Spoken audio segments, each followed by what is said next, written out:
आज का प्रातः क्लास है 3/11/1966। गुरुवार को रिकॉर्ड चला है। तकदीर जगा कर आई हूँ, मैं एक नई दुनिया बसा कर आई हूँ।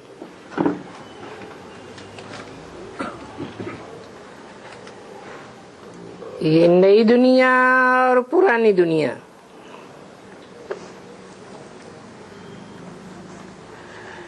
ये बच्चों को अभी ख्याल में है कि नई दुनिया क्या होती है और पुरानी दुनिया क्या होती है। क्योंकि बच्चे जानते हैं कि पुरानी दुनिया का विनाश होना ही है और नई दुनिया जिसको स्वर्ग कहा जाता है, हेवन कहा जाता है,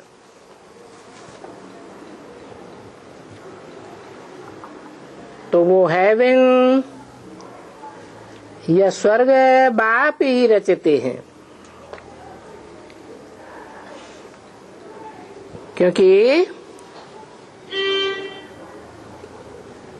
स्वात्मा को कहा जाता है, स्व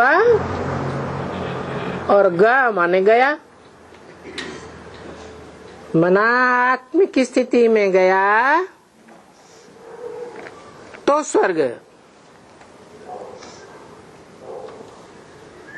नई दुनिया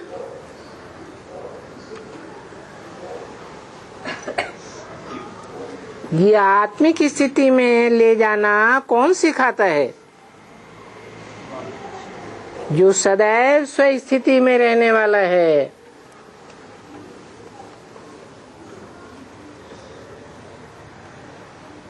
और जो भी मनुष्य मात्र हैं, उनकी आत्मा सदैव स्व स्थिति में रहने वाली नहीं है, देहभान में रहने वाली है। तो जो देहभान में रहने वाले हैं वो स्वर्ग नहीं बना सकते। देहभान में रहने वाले नरक ही बनावेंगे। जो भी देहधारी धर्म गुरु हैं, धर्म पिताएं हैं, इब्राहिम, बुद्ध, क्राइस्ट, गुरु नानक, कोई भी बड़े से बड़े कहे जाने वाले हों, हिस्ट्री उठा के देख लो। 2500 वर्ष की हिस्ट्री कहती है कि इन देहधारी धर्म गुरुओं ने इस दुनिया को नरक बनाया है, पुरानी दुनिया बनाया है।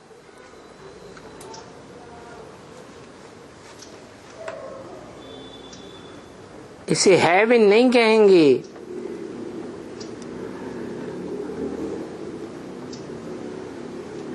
विन जीतने को कहा जाता है। हेवन अर्थात देहभान को जीता हुआ है। 5 विकारों को जीता हुआ है।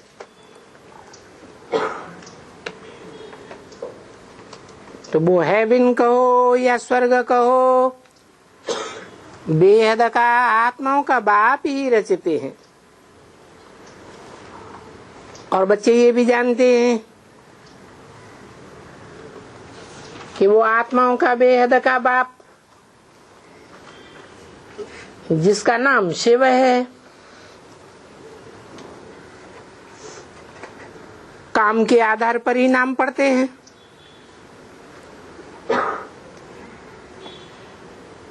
उन्होंने इस दुनिया में आकर के जो भी काम किए हैं,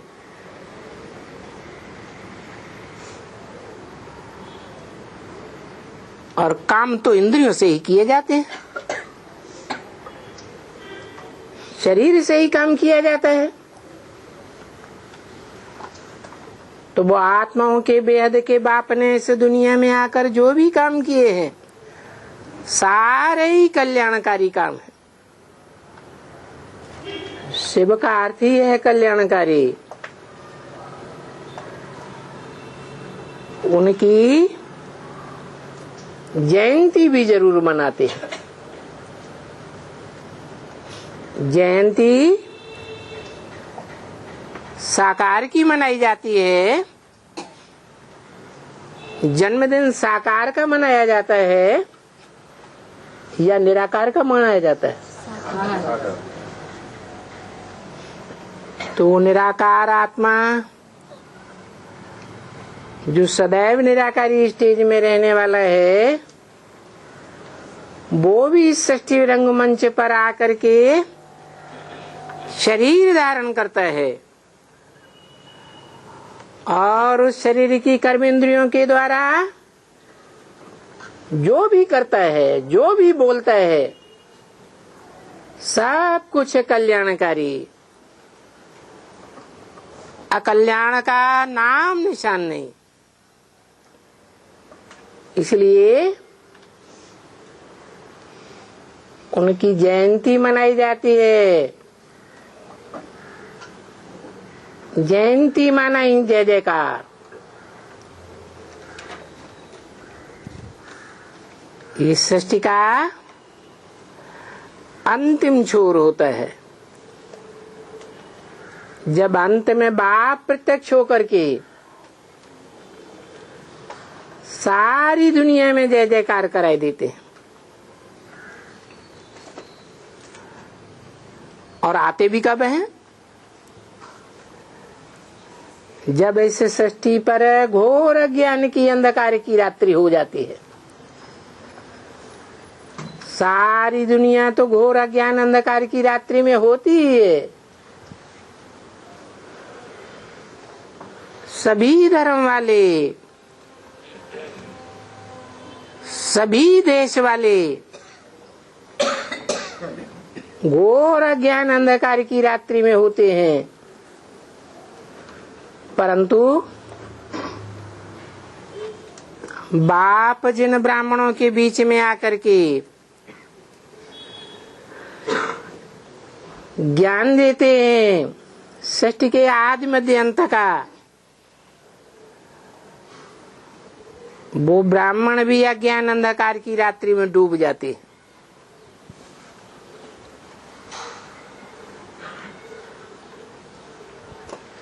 ऐसी अज्ञान अंधकार की रात्रि में आत्माओं का वो बेहद का बाप प्रत्यक्षता रूपी जन्म लेते हैं, जिसकी यादगार आज भी जयंती मनाते हैं।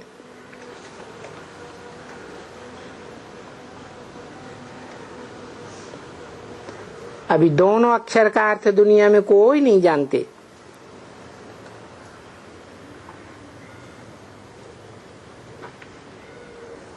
कि शिव जयंती, शिव का जन्म,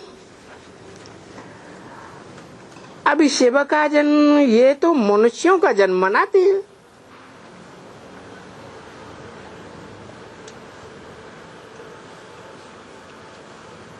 मनुष्य गर्भ से जन्म लेते हैं तो उनका जन्म दिवस मनाते हैं।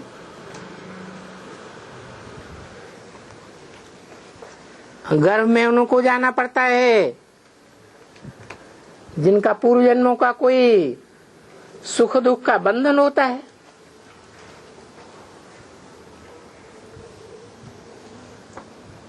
शिव का तो कोई इस प्रकार का बंधन ही नहीं होता। वो तो सदैव निराकारी है। इस दुनिया में देह में प्रवेश करता है तो भी निराकारी स्टेज में रहता है। इसलिए अकर्ता गाया जाता है।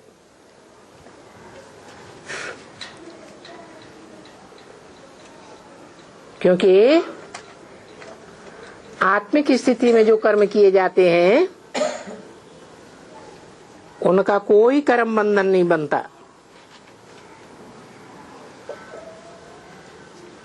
वो एक ही सुप्रीम सोल है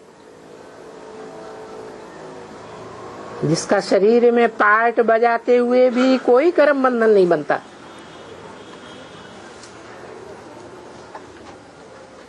तो गर्भ से जे या गर्भ महल से जन्म भी नहीं होता, न सुख का बंधन न दुख का बंधन। तो शिव का जन्म तो कभी होता ही नहीं है ऐसे कहेंगे, क्योंकि कोई भी नहीं जानते हैं कि शिव जयंती का क्या होता है। उन्होंने कैसे जन्म लिया,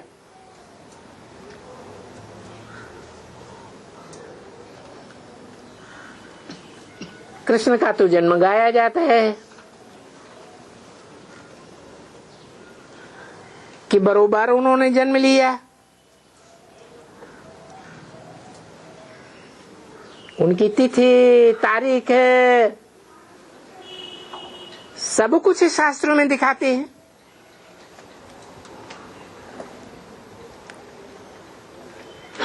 फिर दिखाते हैं कि कृष्ण का बाप टोकरी में डाल करके कंस के डर से यमुना पार करके ले गया।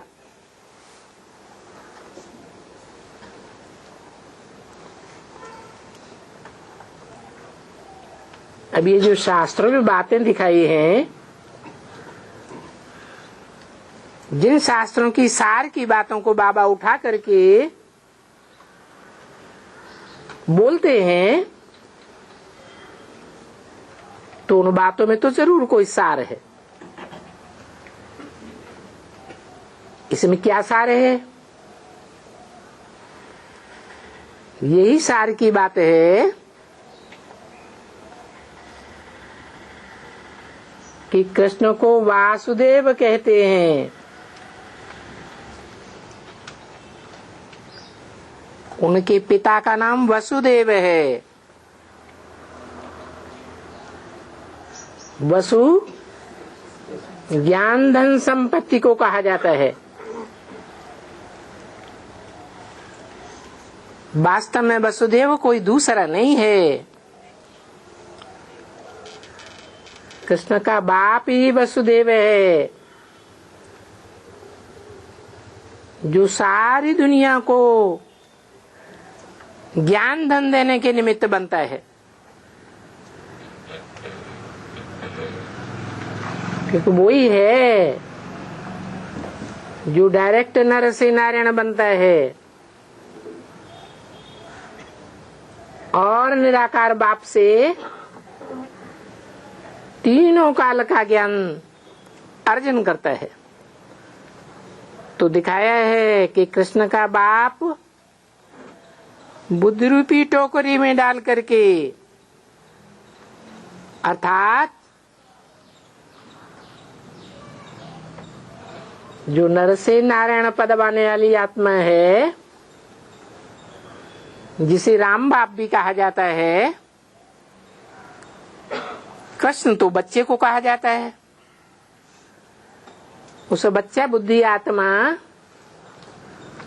को बुद्धि रूपी टोकरी में डाल करके, टोकरी में क्यों डालता है?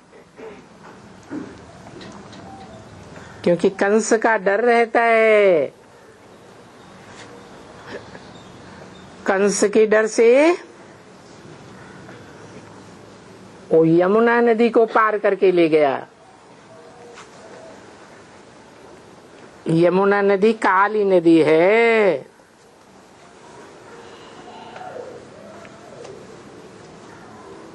उसका ज्ञान जल ही काला हो जाता है।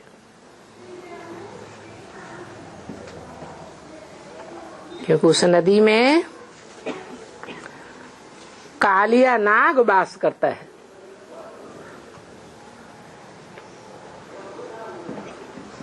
ये कालिया नाग कोई और दूसरा तो नहीं है। ये काम क्रोध लोभ मोह अहंकार कोई कालिया नाग का है।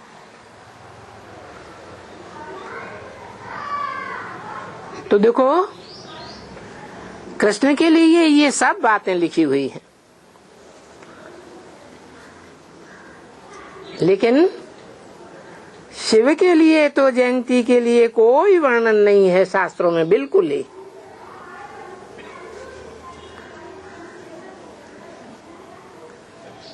नहीं तो गाया जाता है कहाँ न कहाँ, परमपिता परमात्मा ब्रह्मा द्वारा स्थापना करते हैं।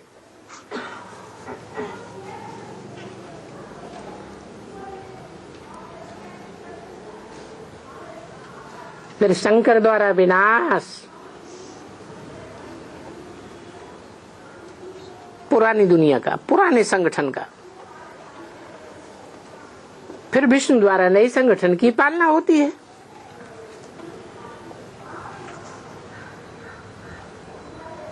तो देखो 3 देवताओं को दिखाते हैं।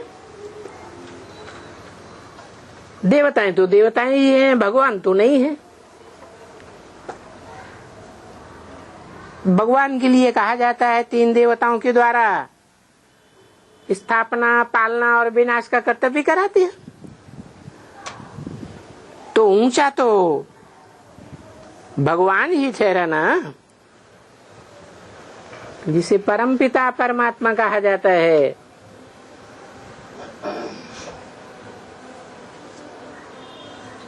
वो ब्रह्मा का भी बाप है, शंकर का भी बाप है। जो शंकर है सारी मनुष्य सृष्टि का पिता है।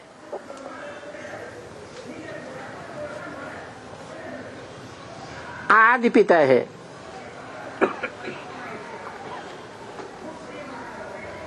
देवताओं में आदि है, गाते भी हैं त्वम आदि देव है पुरुष है पुराण। तो देखो जो सारी मनुष्य सृष्टि का बाप है, जिसे अंग्रेज लोग एडम कहते हैं, मुसलमान लोग आदम कहते हैं, जैनी लोग आदिनाथ कहते हैं, उसका भी वो परमपिता परमात्मा शिव बाप है। वो परमपिता है, उसका कोई बाप नहीं।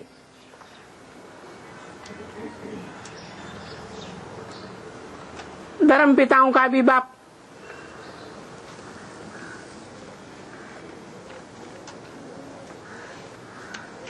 जिसे अल्लाह अव्वल दीन कहा जाता है।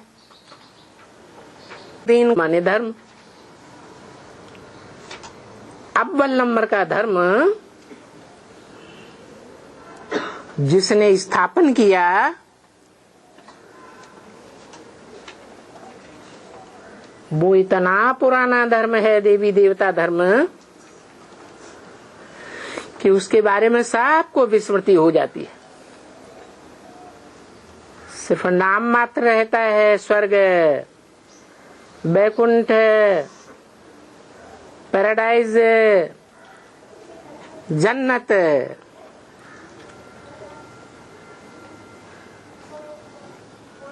तो क्या कोई जन्नत की स्थापना, स्वर्ग की, बैकुंठ की स्थापना ऊपर बैठ के की होगी क्या? और अगर कोई सूक्ष्म वतन में ऊपर ब्रह्मा को समझे, तो क्या सूक्ष्म वतन से किसी को प्रेरणा करते हैं?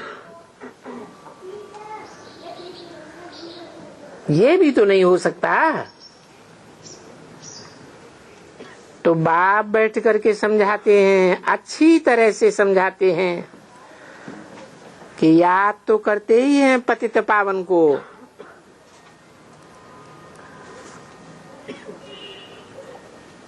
जो इस दुनिया के सभी कलयुगी मनुष्यों को पतित से पावन बनाने वाला है।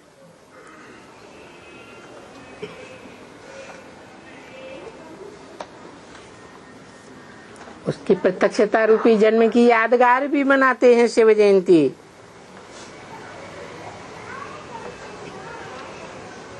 बाकी शिव आकर के खुद जब भी कुछ समझावे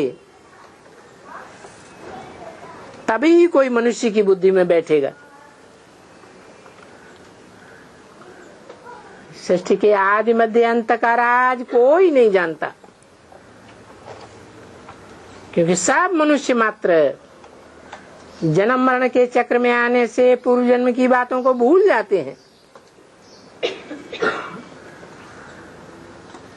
एक परमपिता परमात्मा ही है, सब धर्म पिताओं का बाप, बापों का भी बाप, जो जन्म मरण के चक्र में नहीं आता,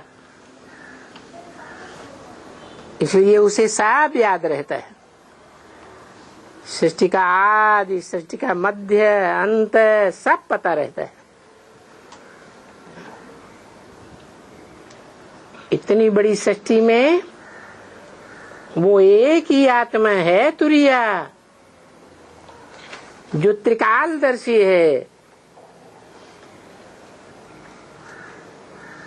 तो जब तक वो आकर के न समझावे तब तक किसी की बुद्धि में कुछ नहीं बैठ सकता।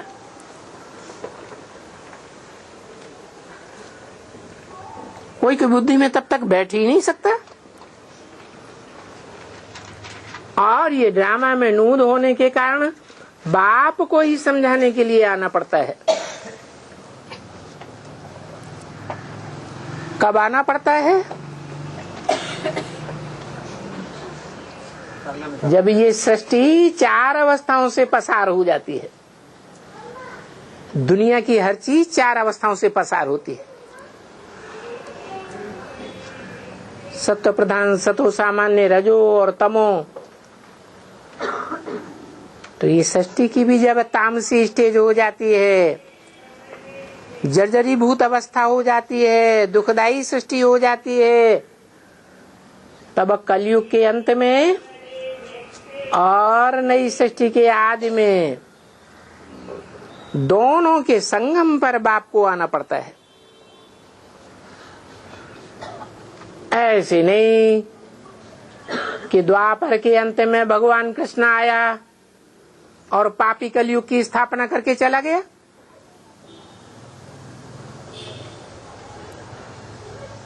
तो अभी सिर्फ तुम बच्चे जानते हो कि बाबा आया हुआ है और सबको समझाते भी रहते हो, परंतु अभी तक प्रदर्शनी में ऐसा नहीं समझाते हैं, न लिखते हैं कि हाँ परमपिता परमात्मा ब्रह्मा द्वारा भारत को या ब्रह्मा कुमार कुमारियों द्वारा भारत को फिर से सतयुगी श्रेष्ठाचारी स्वर्ग बनाए रहे।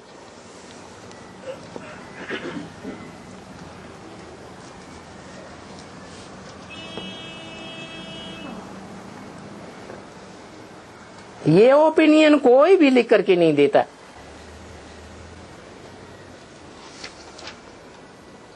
फिर से का मतलब पहले भी बनाया था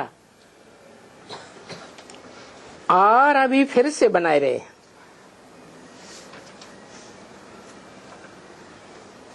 ये बात कोई भी नहीं अच्छी तरह से बुद्धि में समझते हैं, समझाने वाले भी नहीं समझते हैं, एक भी नहीं समझते हैं।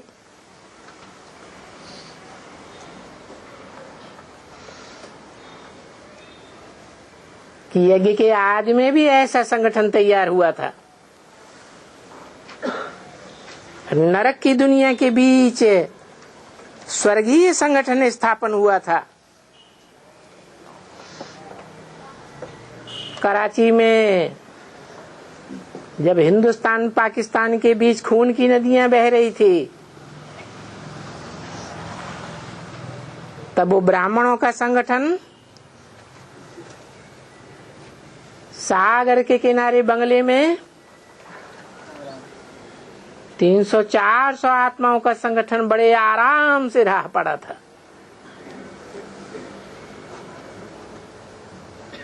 सैंपल था। पुरानी नरक की दुनिया के बीच स्वर्गीय संगठन का सैंपल था। अभी फिर से बाप आया हुआ है।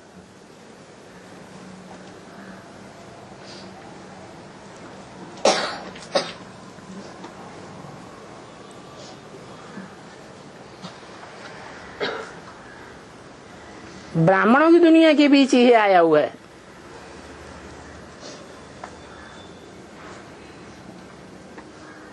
ब्राह्मणों की जो पुरानी दुनिया है,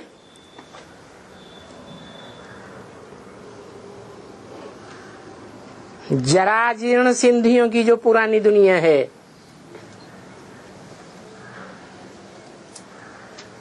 उस दुनिया के बीच में आकर के नए ब्राह्मण संगठन की स्थापना कर रहा है।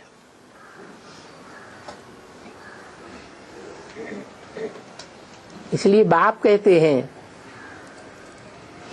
कि यहाँ इतने आते हैं समझने के लिए, भले लिखकर भी देते हैं, अपनी अपनी ओपिनियन लिख करके देते हैं,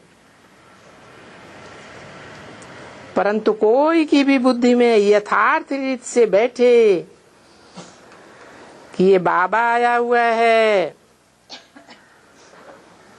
और फिर बाप आकर के वही स्वर्ग का संगठन का वर्षा दे रहे,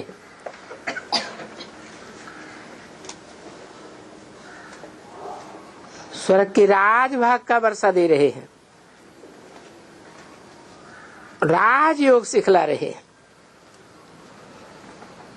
ये बात कोई की बुद्धि में नहीं बैठती है। कुछ बुद्धि में बैठता है, फिर कहते हैं कि अच्छा आएंगे, टाइम निकाल करके समझेंगे, परंतु फिर भी वो आते नहीं हैं।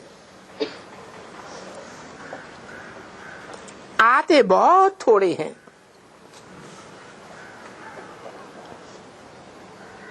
देखो,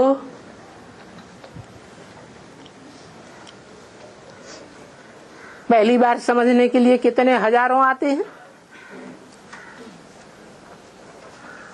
8, 10, 12, 15, 20, 25, चलो फिर भी 20-2500 आते आते उनमें से घटते घटते थोड़े रह जाते, घटते घटते पीछे जाकर कोई 1, 2, 4, 5 निकलते हैं। तो देखो कितनी बुद्धि तमो प्रधान बनी हुई पड़ी है, जो इतनी सहज बात, और ये सहज बात कल्प कल्प आकर के सुनते हैं कि मनमना भव मध्याजी भव।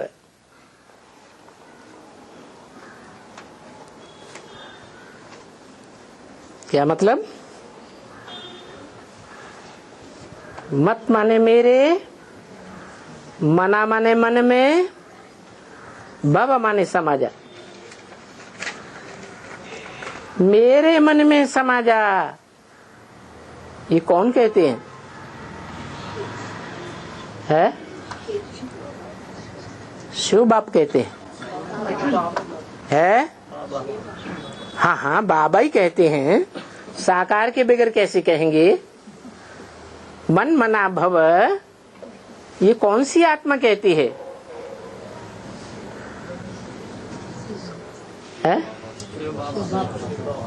शिव। हाँ, बाबा तो इसीलिए कि साकार शरीर में प्रवेश करता है, इसलिए बाबा कहा जाता है। सभी संबंध तब जुड़ते हैं जब साकार शरीर में प्रवेश करे।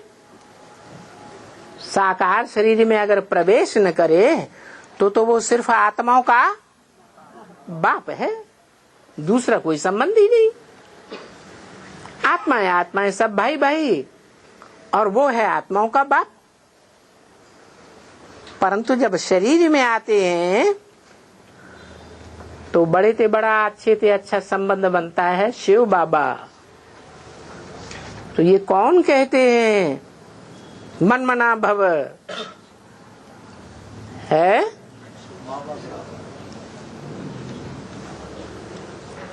शिव बाबा कहते हैं। है शिव बाबा को अपना मन है?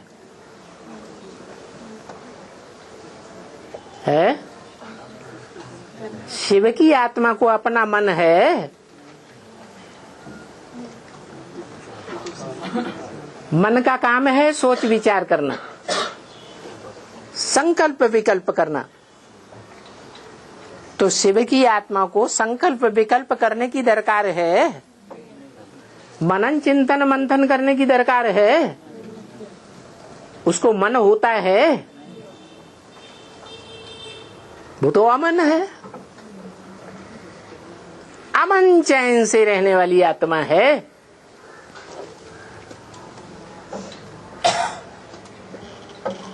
तो फिर कौन सी आत्मा कहती है? ब्रह्मा की आत्मा कहती है।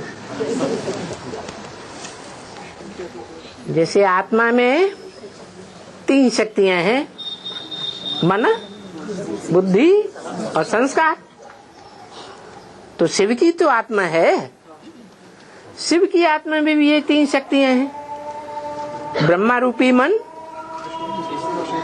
शंकर रूपी तीसरा नेत्र बुद्धि और विष्णु संस्कार शक्ति।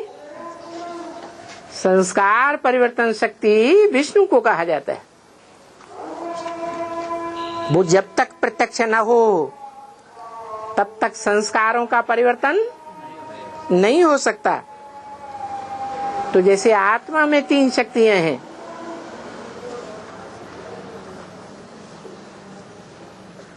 ब्रह्मा के रूप में हर आत्मा अपने अंदर दिव्य गुणों का स्थापना का कार्य करती है। शंकर के रूप में जो दुष्ट गुण हैं, अवगुण हैं, उनका विनाश का कार्य करती है।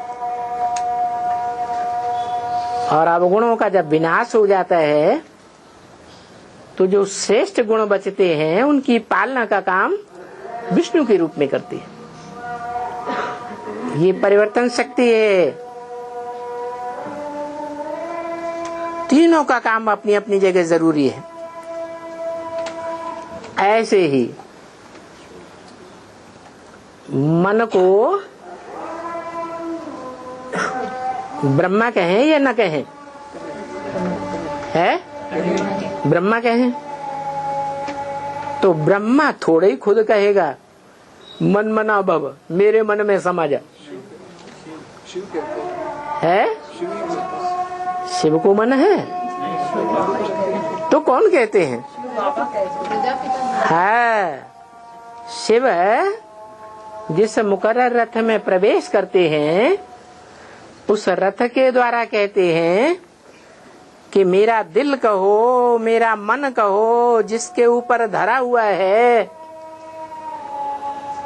जिसके लिए सारी पढ़ाई है। किसके लिए? सृष्टि के पहले पत्ते के लिए। ये सारी पढ़ाई किसके लिए है? खास कृष्ण वाली आत्मा के लिए।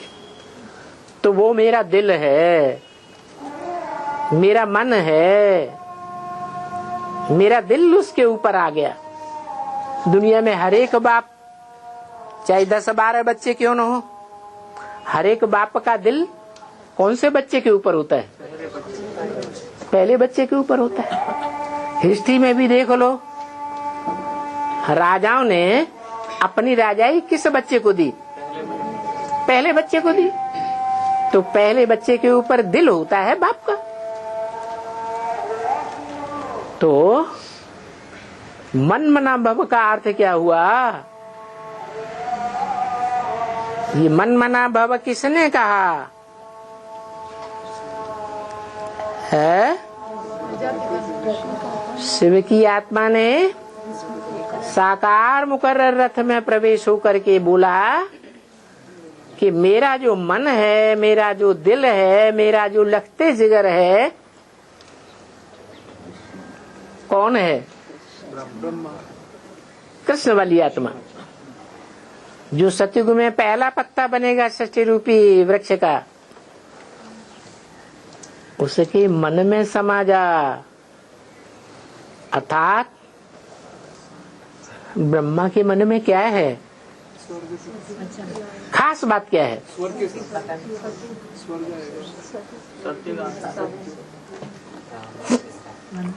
कौन सा खास गुण है जो ब्रह्मा ने ही धारण किया? उस सहनशीलता रूपी गुण में समा जा। क्या? दे अहंकार को छोड़ दे। वैसे भी बाप कहते हैं इस दुनिया में सहज सहज अगर अहंकार नहीं छोड़ा तो याद रखो मैं मच्छरों से दर्श ले जाऊंगा। कैसे? जैसे मच्छर की कोई वैल्यू नहीं, आकर के बैठा और पट से मार दिया, सोचा ही नहीं कुछ। मच्छर मारने के लिए कोई सोचता है कि मारूं न मारूं? ऐसे देह अभिमान को खलास करके ले जाऊंगा। तो देह अभिमान कैसे खलास होगा?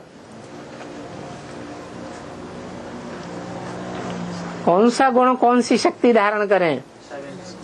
है सहन शक्ति। ये सहन शक्ति धारण करेंगे तो षष्ठी रूपी रंगमंच पर जन्म जन्मांतर के लिए हम अपनी दुनिया बनाएंगे। हर आत्मा की अपनी अपनी दुनिया होती है। हर एक आत्मा 84 जन्मों में नियत आत्माएं हैं जिनके संसर्ग संपर्क संबंध में आती है। तो वो उस दुनिया हो में रहने वाली आत्मा हुई ना।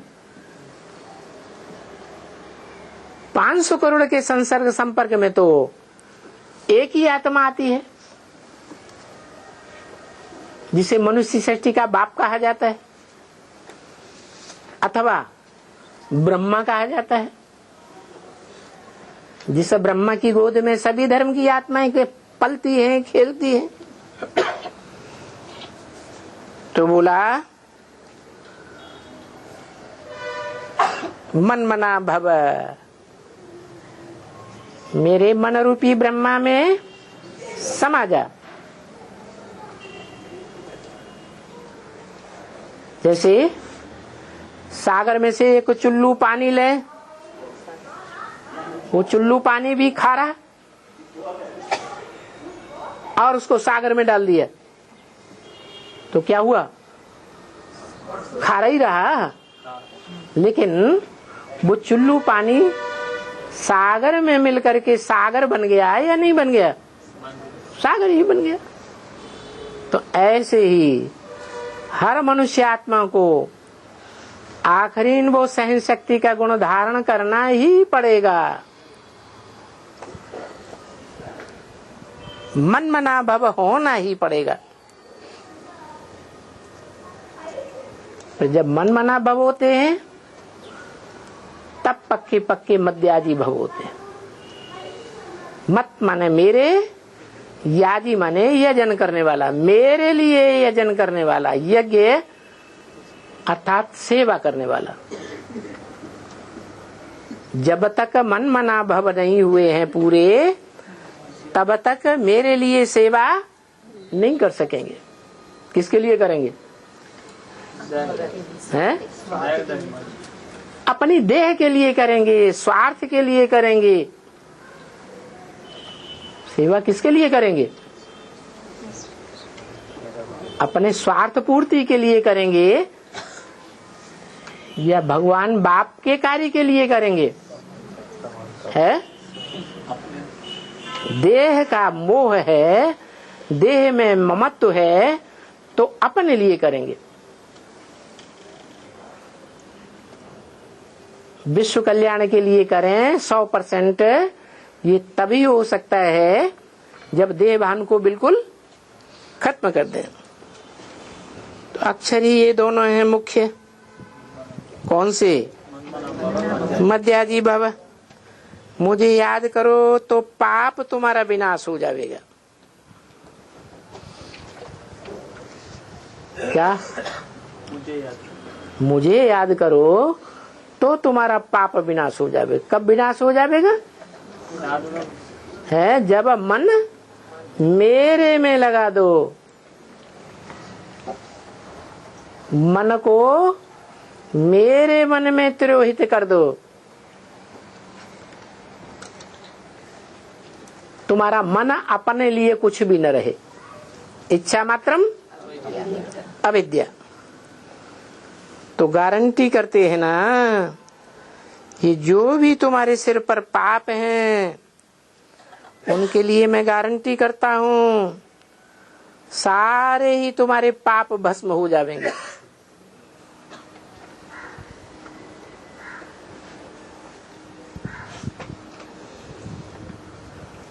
क्यों?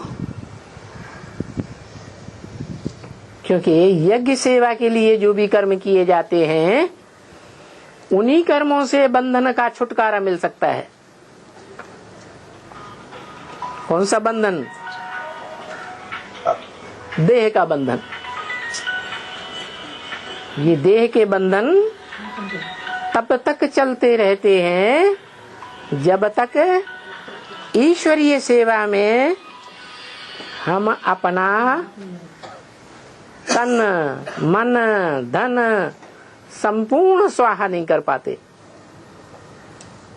अगर तन मन धन समय संपर्क अपने लिए लगाते रहते हैं तो कुछ न कुछ कर्म बंधन बनता ही रहेगा और फिर जन्म लेना पड़ेगा।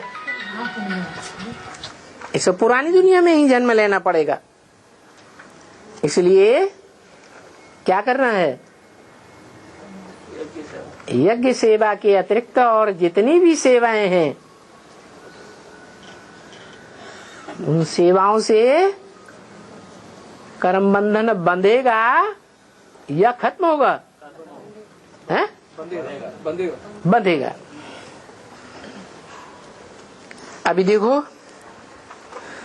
गीता में है भी तो बहुत अच्छी तरह से,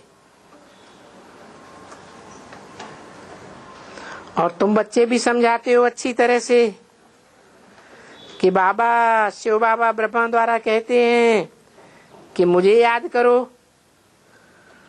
तो इस योग अग्नि से तुम्हारे जो भी विकर्म हैं, तुम्हारे जो भी विपरीत कर्म हैं, विकर्म, और जो भी हुए हैं जिनसे तुम तमो प्रधान बने हो, विकर्मों के कारण ही तमो प्रधान बने हो, सो सतो प्रधान बन जावे।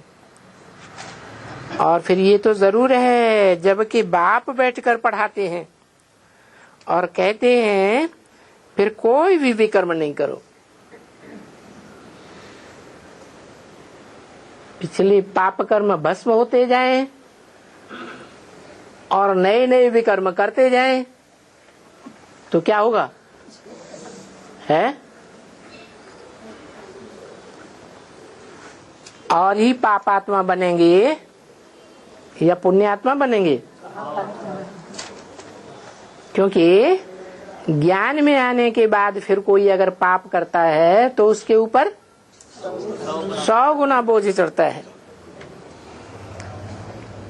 विकर्म कराने वाला है रावण। क्या कहा? विपरीत कर्म कौन कराता है? माने विपरीत। किसके विपरीत? ईश्वर ने जो श्रीमत दी है उस श्रीमत के बरखिलाफ कर्म कराने वाला कौन है? रावण है। और रावण कहा ही जाता है रुलाने वाले को। वो विपरीत कर्म करा के हमको नीचे गिराता है। इस पर उनकी मत पर न चलो, कोई भी विकर्म न करो, कोई को भी दुख न दो। अभी तुम यही सर्विस करते रहो। क्या क्या सर्विस करते रहो? किसी को दुख नहीं देना। किसी ने तुमको गाली दी, तुम्हारी ग्लानि की, तुम्हारे घर परिवार वालों की ग्लानि की, बाबा की ग्लानि की तुम्हारे सामने, और तुमने सहन नहीं किया। सहन नहीं करेंगे तो वाचा से युद्ध कर देंगे। करेंगे या नहीं? तो पाप कर्म बनेगा या पुण्य कर्म बनेगा? क्योंकि सहन नहीं किया। तो क्या करना है? मन मना भव। जो मेरे मन ब्रह्मा ने किया वो ही तुमको करना है। ऐसी सर्विस करते रहो। ब्रह्मा ने अपने जीवन में क्या खास कार्य किया? सब कुछ है। कभी किसी को दुख नहीं दिया। कोई भी ब्रह्मा कुमार कुमारी ये नहीं कहेगा कि बाबा ने हमको टेढ़ी नजर से देखा, दुर्वाक्य कहा, ऐसा नहीं कह सकता।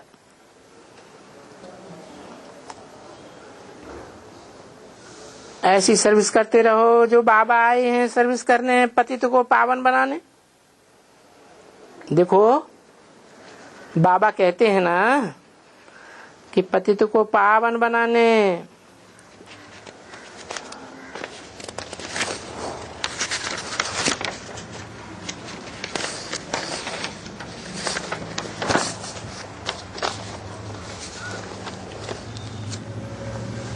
बस यही तुम्हारा धंधा है। क्या तुम्हारा धंधा क्या है? पतितों को पावन बनाना। यही तुम्हारा काम है। तो रात दिन ये चिंतन करो कि हम पतितों को पावन बनाने का रास्ता कैसे बतावें। है क्या करना है? पतितों को पावन बनाने का रास्ता बताना। क्या रास्ता है? हैं? क्या रास्ता है? अरे है ऊंचे ते ऊंचा बाप है, ऊंचे ते ऊंचा धाम, ऊंचे ते ऊंचा काम। ऐसे ऊंचे ते ऊंचे बाप का परिचय देना कि वो ही सारी दुनिया को ऊंच बनाने वाला है, नीचे ते ऊंच बना देता है।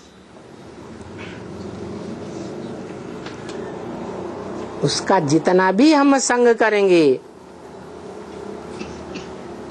बुद्धि योग से, मन से, वाचा से, ज्ञानेंद्रियों से, कर्मेंद्रियों से, जितना भी संग करेंगे तो याद आवेगा या नहीं आवेगा? जैसे आंख से किसी को देखा जाता है लगाव पूर्वक, तो याद आता है या नहीं आता है? याद आता है।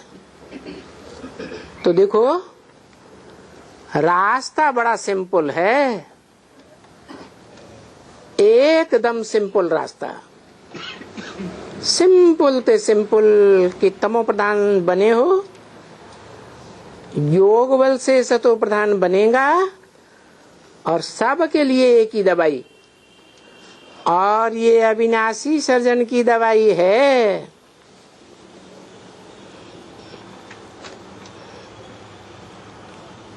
इसी को असली दवाई कहा जाता है। और दुनिया में ये जो जितनी पैथी चली है,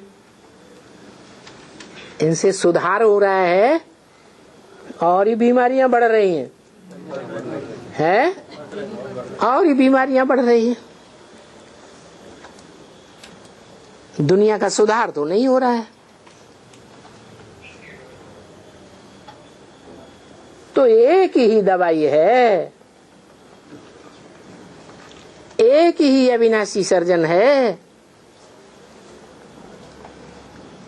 जिसकी दवाई से सारी सृष्टि का उद्धार हो जाता है।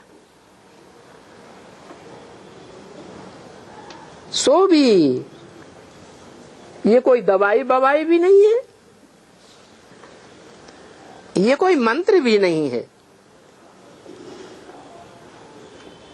कि मंत्र का जाप करते रहो, ओम रामाय नमः, राम राम जपते रहो। इसको ऐसे भी नहीं कहेंगे कि वशीकरण मंत्र है, जो नाम रखा है वशीकरण मंत्र, नहीं। ये तो आत्मा है, ज्योति बिंदु स्वरूप है।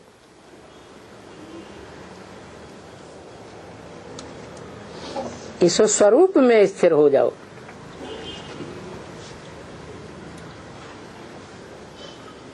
इस स्वरूप को याद करो।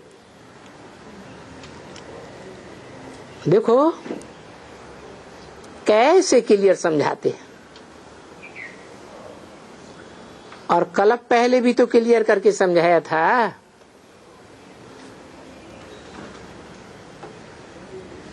शास्त्रों में तो कुछ भी क्लियर नहीं हो सकता है। शास्त्रों से ये ज्ञान क्लियर हो ही नहीं सकता, क्योंकि अभी तुम बच्चों को समझाते हैं और जानते हो कि अपन को आत्मा समझ करके बैठते हो, यहाँ समझते हो कि बाबा हमको समझा रहे हैं और कहते हैं बच्चों ये तुम जानते हो कि ये अभी तमो प्रधान दुनिया है। अभी और कभी ऐसा भी टाइम था कि ये दुनिया सतो प्रधान थी। सत्य प्रधान में सुख ही सुख था और अभी तमो प्रधान दुनिया में दुख ही दुख है। ये तमो प्रधान पुरानी दुनिया है। दुनिया की कोई भी चीज पुरानी होती है तो दुखदायी हो जाती है। गाते तो बहुत अच्छी तरह से हो, ज्ञान भक्ति वैराग। अब ज्ञान पीछे होती है भक्ति, अंत में होता है वैराग। अर्थात जब ज्ञान मिलता है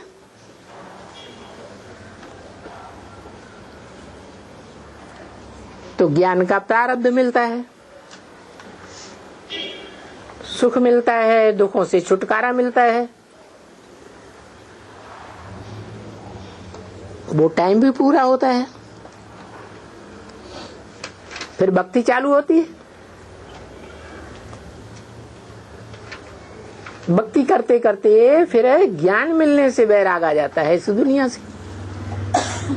इच्छा मात्रम अविद्या, पूरा वैराग।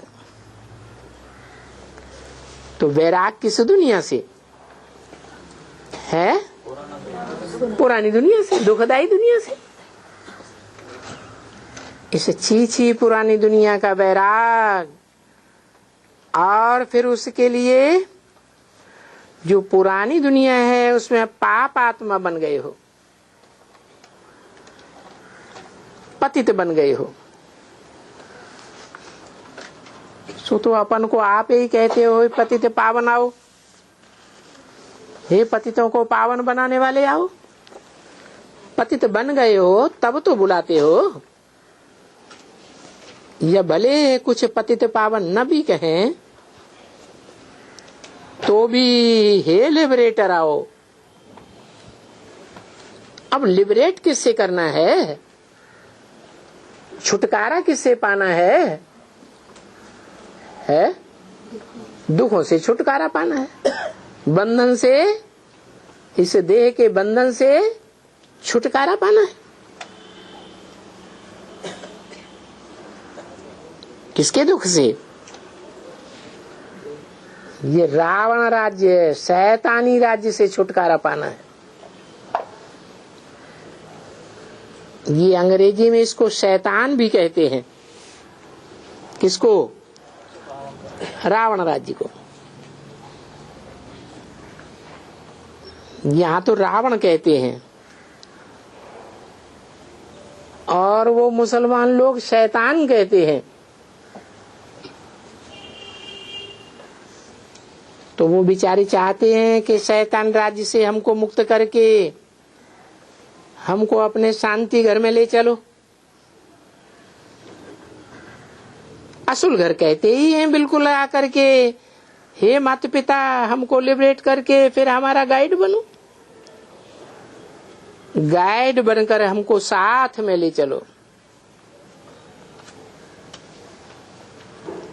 असल में जैसे कि वो कोई बाप आते हैं ना, तो छुड़ा करके, भाई कोई जेल में पड़ा हुआ है बच्चा, और आ करके वो छुड़ाई करके बहुत प्यार से उसको बाकी पहन करके ले जाते हैं घर। दुनिया में भी ऐसे होता है ना, भाई बच्चा जेल से छूटा तो ये बेहद का बाप है, ये बेहद की दुनिया है। सभी बच्चों को खातरी देते हैं कि बच्चों अभी हम आया हुआ हूं तुमको जेल से छुड़ाने।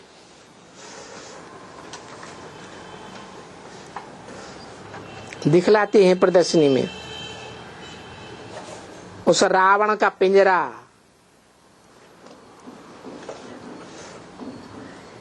रावण का वो जाली,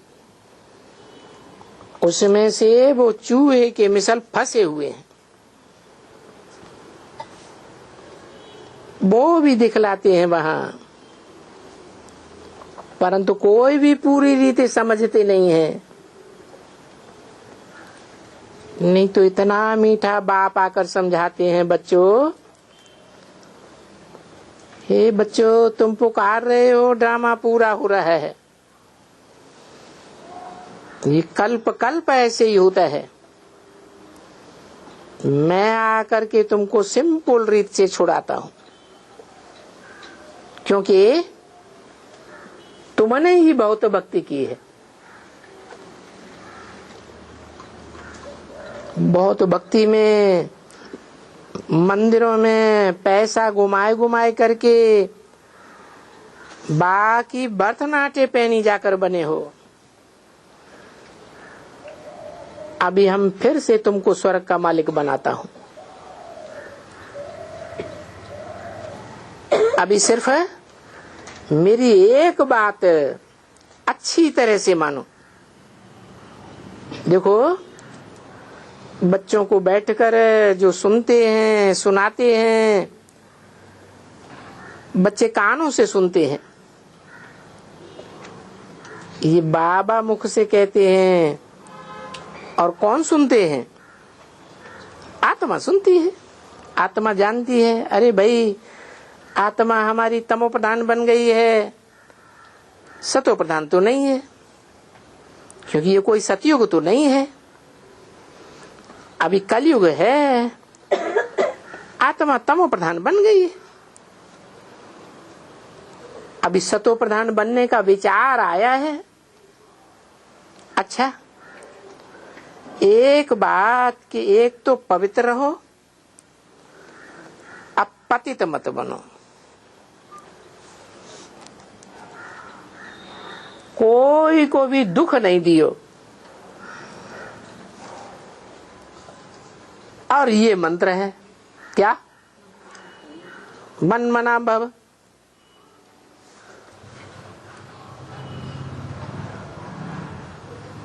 ये युक्ति बताते रहो। फिर चित्र भी हाथ में ले लो, समझाओ। बाबा कहते हैं ब्रह्मा द्वारा स्थापना,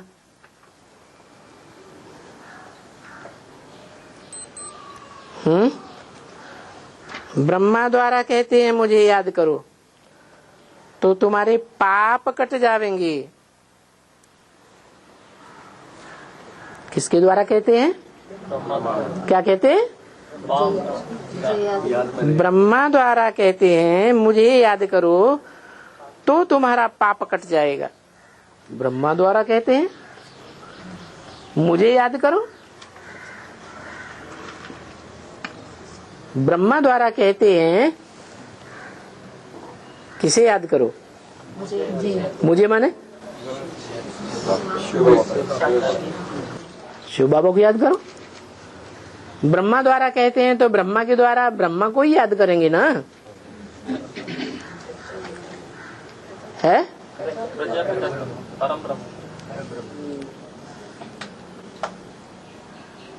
और तुम सतयुग का मालिक बन जाएंगे।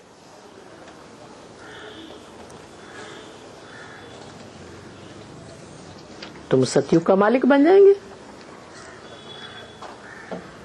सतयुग का मालिक बनना है या विश्व का मालिक बनना है? और सतयुग का मालिक कौन बनेगा? है? सतयुग की स्थापना हो रही है और इस कलयुग को आग लग रही है।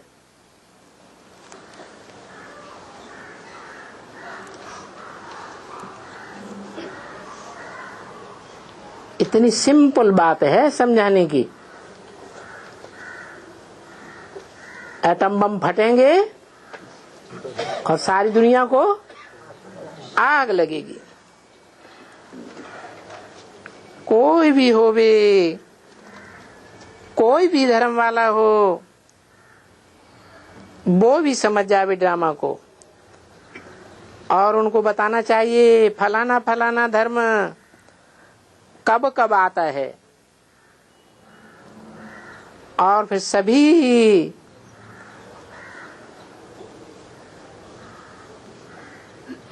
अभी संगम युगों पर ही जाएंगे। सभी धर्म वाले जाएंगे या कोई रह जाएगा? अपने अपने सेक्शन में चले जाएंगे।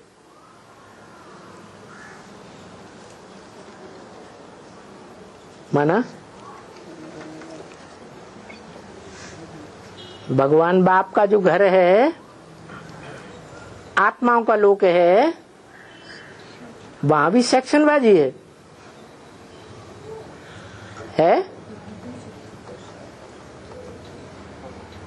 अपने अपने ग्रुप में जाके ठहरेंगी आत्माएं? नहीं है? अपने ग्रुप में ठहरेंगे। हाँ, उन्हें दूसरे के ग्रुप में अच्छा ही नहीं लगेगा। उन्हें अपने धर्म में रहना ही, अपने संगठन में ही रहना अच्छा लगेगा। ये भी जरूरी है कि सब कोई अपने सूक्ष्म वतन में, सब आत्माएं अपने अपने सेक्शन में चली जाएंगी। क्या ये भूत प्रेत आत्माओं का भी सूक्ष्म वतन अपना अपना अलग अलग होता है क्या? ऐसे नहीं कि ब्रह्मा वाली आत्मा शरीर छोड़ने के बाद सूक्ष्म वतन में जा रही है, निवास कर रही है, तो वहां इस्लाम धर्म में कन्वर्ट होने वाली आत्माएं भी उनके साथ होंगी? उनका ग्रुप अलग। सब अपने सूक्ष्म वतन में, सब आत्माएं अपने अपने सेक्शन में चली जाएंगी। क्योंकि अभी फिर से रिपीट करना है, तो वो भी तो ख्याल होता है ना।